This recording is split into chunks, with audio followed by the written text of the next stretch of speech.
Hey Fred, it's Anil with Live, Breathe, Believe. How you doing, homie? Hey, Anil, I'm doing good. And you? I'm good, thanks. I'm good. In the last couple of weeks, myself, my team, we've been going through some tough periods, and whether it's receiving coaching with my coach one to one, or me offering coaching to my team, um, I've learned that there are better ways to do it. And there are certain things that probably you've learned from coaching one to one and your peers, and likewise for me. I thought maybe today we spend some time and kind of talk about our coaching tips, and depending on how people can use them to either improve themselves or folks around them. What do you say? That sounds brilliant. Where do you want to start? Well, so I know that you had a top 10 and you shared them with me, and I took the top 10. I said, all right, maybe we can make kind of three bite-sized bits that folks can kind of easily digest. What do you say? Absolutely. Cool. So I think what I did was I took them and I said, all right, there are three. So one is listen, two is empower, and three is follow up. And what I found within these is these are three things, in my opinion, that are incredibly difficult to do. But I think with the right ideas and let's say some experiences from both of our sides, folks can actually see how these three can come to life for them. Shall we give Absolutely. it a go? Nice one. So if we think about listen, when you think about coaching and listening, what comes to mind for you? It's one aspect is not having an agenda, kind of sitting on your hands.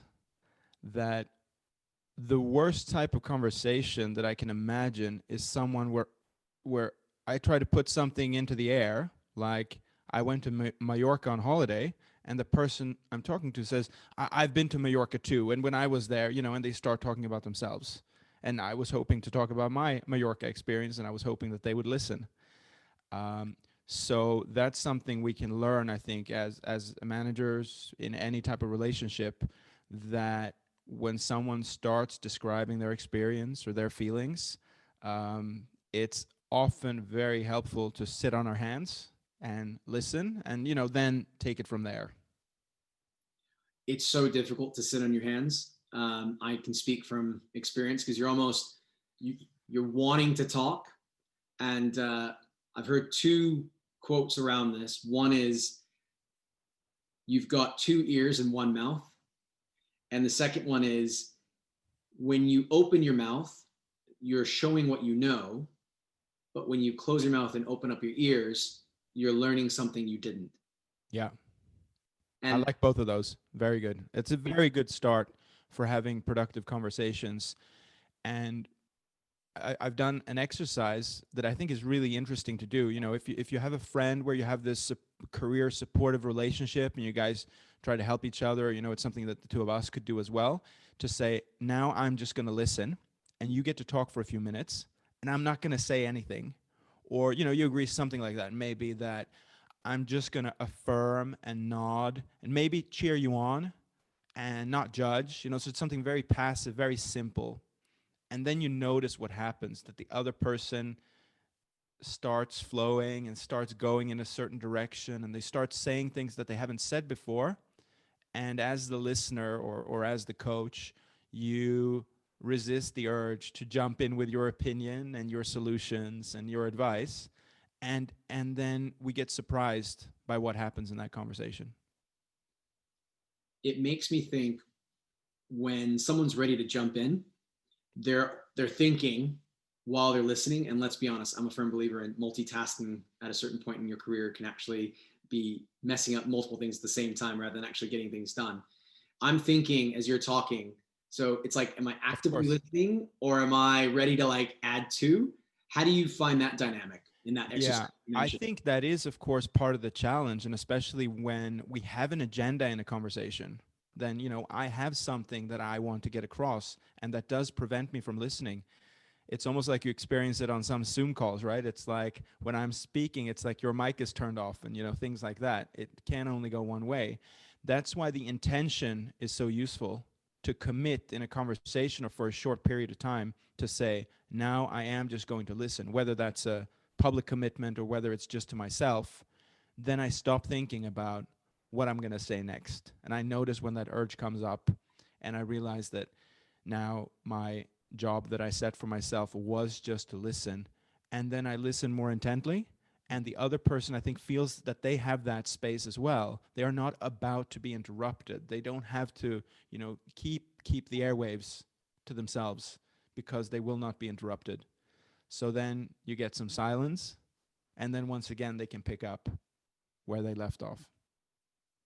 See, I would imagine though that people might lack they might have ADD, an attention deficit disorder. So for example, let's say if you're like, right, Anil, tell me about your day, and I start talking, and let's say I'm not the best storyteller or I'm not concise, you're going to kind of eventually at some point kind of go another way. What do you feel people can do to remain engaged, to affirm what they're hearing and not lose track of the conversation? Well, I think this is something that you do together to figure out what's holding someone's attention and what's also interesting to talk about. And I can imagine as a manager that you have different types of conversations with the people you work with, and that sometimes the right thing to do is to tell someone what to do. And sometimes the right thing to do is to have less of an agenda, listen to where they're coming from. And so, yeah, that's something I'd be interested to hear from you. Like, if you're in a meeting with someone who's working for you and you have less of an agenda, how do you think you might give them that space and create that atmosphere? So the number one feedback I was given is be in the moment. So there are times where I'm thinking, oh, I'm taking notes, or I'm checking an email, or I'm making a coffee, and I'm like, yeah, I'm listening. Keep going, but am I really? And as soon as you're doing one thing, your mind's going to go into another. So what I've had to do is almost tell the person I'm speaking to, like, I'm here, and give the eye contact, and take a note or two down where I'll kind of like, right, hey, so tell me more. Go, maybe ask a question that just goes a bit deeper, and it's not to interrupt them, but it's like if I feel like they're, because I think when people are talking, they have a tendency, and I raise my hand on this one, to repeat themselves because they don't know if their point landed. So it's almost if you can catch them before they repeat or as they're repeating, go, oh, okay. So, but tell me more, and you're almost able to dig deeper, right? And again, connect with them because you're in the moment, and they realize that yes, as you said earlier, Anil has no agenda, Fred has no agenda. He's making a commitment to being present. Yeah, they feel more comfortable to be with you, and exactly. And that's been difficult. I won't lie, because there are times where you want to come into a conversation with an agenda and go, right, I've got 30 minutes. Let's do this. You almost have to put the clock aside and just let the conversation go where it goes. Yeah. I want to pick up on something you said, which is about digging deeper and being present. And I think that's very interesting because when you're present, it allows you to figure out when you should dig deeper. You notice more. You notice a certain hesitation. You notice when they brighten up. You notice if they skip over something. And you can ask about that. And, then it goes a little bit beyond listening, but then you're supporting them in, let's say, a coaching way to help them to find the areas where they can dig deeper in what they're saying, or clarify something for you and for them.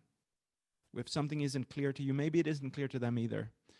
So I think you're really onto something there, that listening is really the first step that we underestimate, and it allows us to take better next steps in the conversation. I agree.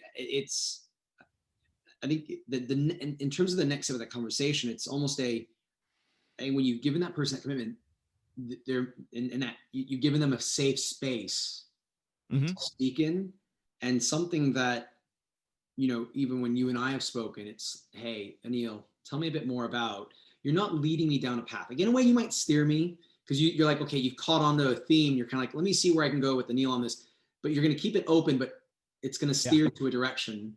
I think that's an art, and I don't think people should feel that they should know that from the start. I think just listening and actively listening is a great start. One model that my team also use is the GROW model. So G standing for goal, R for reality, O for opportunity, and W for the way forward. And again, this is not to use a model with an agenda, but if someone comes to you with their career, hey, what do you think? You almost kind of go, okay, tell me your goal, tell me your reality, tell me your opportunity, tell me the way. But you're almost like, and then you're almost nudging them to take the conversation forward and to almost own it, which is something that comes to topic number 2, which is to empower. What are your thoughts on empowering either peers or coaches one-to-one when it comes to a coaching conversation? Yeah, this part was very eye-opening for me, and I could give a few examples. One is, the stereotypical conversation that goes, someone is talking about what they're doing and, is asked what they do. They talk about their startup, and someone else says, oh, you should do this and that. And they start directly giving advice. And that's something, again, like in coaching, and I think in a lot of relationships, where you should sit on your hands a little bit for a couple of reasons. One is that if you believe that the other person is whole and resourceful, they should be allowed to come up with their own ideas. Mm-hmm. And when they do, they feel more agency. They feel more commitment to ideas that they've come up themselves. When they're sitting at home working at 9 o'clock in the evening the next day and they think about, was that really the right idea? Am I on the right course? If it was their idea, they have more commitment to it. If they feel like they were fed something, then they're more likely to question it. And the second part of that is, if you believe that someone is whole and resourceful, mm-hmm. you don't want to take that away from them, and you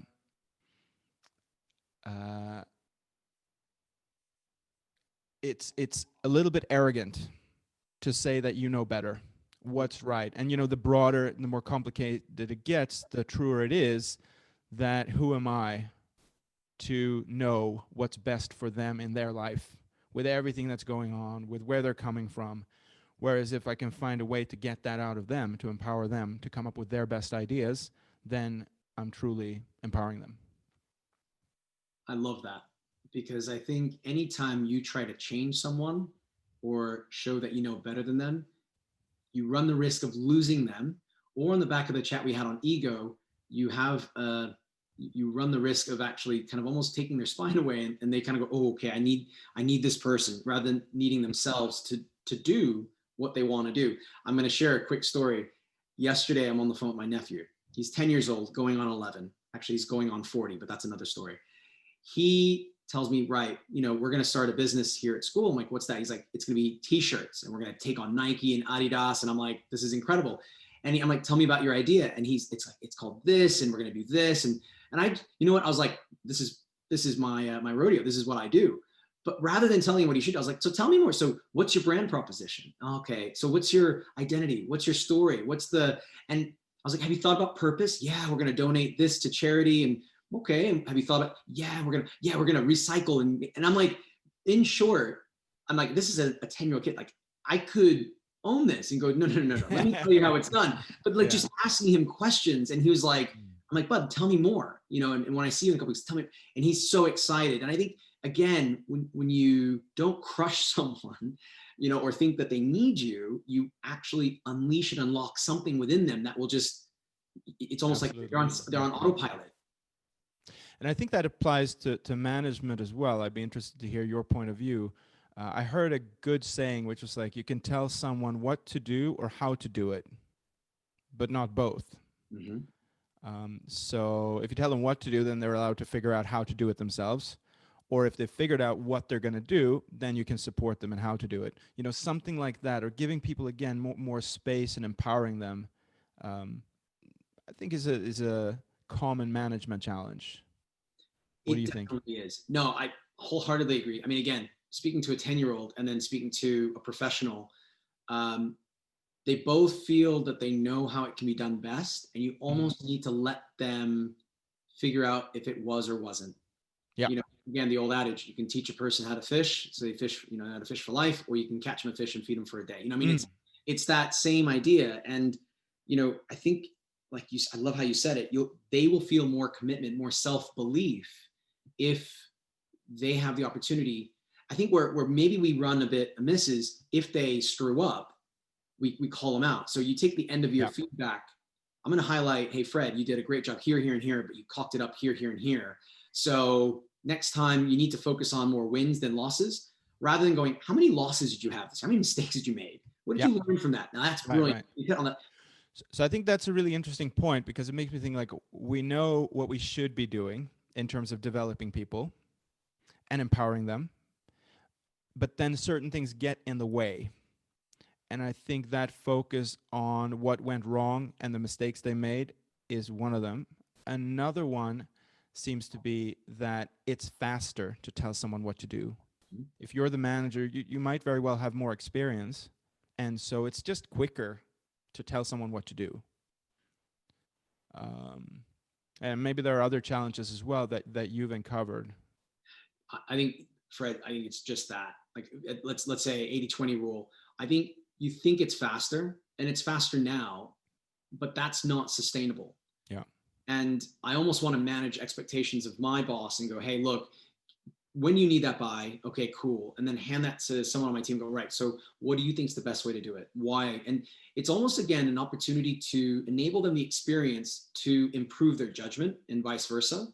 Because if they don't trust themselves, you're absolutely right, mate. Like I think what sometimes gets in the way is either your ego, like I know best, or you just want it done and you want to get on to the next thing. Sure. Yeah.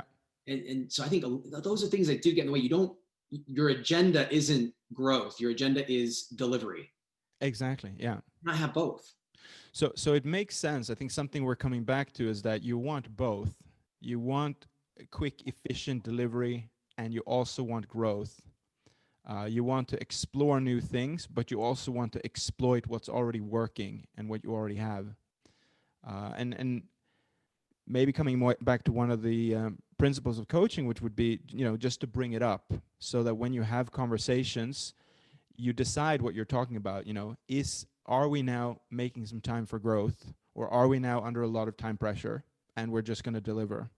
And I think if you can agree on that, you can say, all right, this week we're really under the gun, let's just get stuff done. And next week, let's really take some time to focus on these areas that you want to develop and those kind of things. I love that. I think you're right. There's not always time for growth. You'll hopefully grow as you deliver, but then you need that moment after you deliver to go, so how did you grow and what did you learn? Which actually brings us to the third point, which is follow-up. How convenient. I love it. Wonderful. That was not intentional. That did work out that way, but hey, we're gonna run with it. So when it comes to follow-up as a coach, Fred, what comes to mind for you? It's a point about having conscious conversations, first of all. And it can sound a little bit stilted in the beginning to say, like, today we're going to have this type of conversation. What do you need to make the most of it, and so on? And then you have the meat of that conversation. And then there are two parts to follow up. One is to summarize and to look back. And it can be a little bit scary. For example, as a coach, if you ask someone, all right, so we talked for an hour, what are you taking away from this? And the fear is, of course, that they're going to say, well, not much. And similarly, if you had a very engaging conversation, when I want to have deep conversation, I tend not to take notes because I feel even that takes me away from something, but it makes the challenge of summarizing even more difficult. In terms of I really have to think back and hope that the important stuff stuck out so much that I remember it. And whatever I don't remember or can bring to memory when I really go back, that's, maybe it will come back at some other point, but basically to trust that ability to summarize. And then, of course, it becomes the pivotal point to bring it into the rest of the week. What are we going to do differently? And again, I think that applies both to coaching and to a manager's relationship, to dare to ask for that follow-up and that strong engagement and not let things peter out. I agree with that, because the last thing you want it to do is peter out. I mean, the goal is, if it's helping you, you want it to become a habit. You want it to be something that you can adopt and almost become part of your own system. I was reading the other day, what's more important, the goal or the system? And I think it's actually the system, because your goal will constantly change. But if you've got a system in place that allows you to reflect, summarize, learn, and then tweak and apply, suddenly you're going to start to almost have a foundation, a Mm, toolkit that just yeah. you can apply, whether you're a coach or you're a coachee. Um, but Fred, again, kind of similar to what you said, what can come in the way of people empowering? What do you think can come in the way of following up? I think you hinted at something earlier when you said people feel a bit unnerved to Yeah. have that follow up conversation. What is it that's unnerving about a follow up? That's a good question. There's some kind of fear that comes along with accountability. It's scary. I think, for example, in marketing, the biggest problem in marketing is that campaigns are not followed up properly. You have an objective or too many objectives up front, then you do this campaign thing, and at the end, you're just happy it's over. And that's a sure way not to build the right system. You probably hit some goals along the way, and too often I've seen people, paint the bullseye on afterwards, like, oh, we managed to achieve something. Well, let's pretend like that was the goal all along. Um, and you see that when you follow up and when you have that accountability, I guess you sometimes have to admit that you actually failed. You're not tying back to where you came from.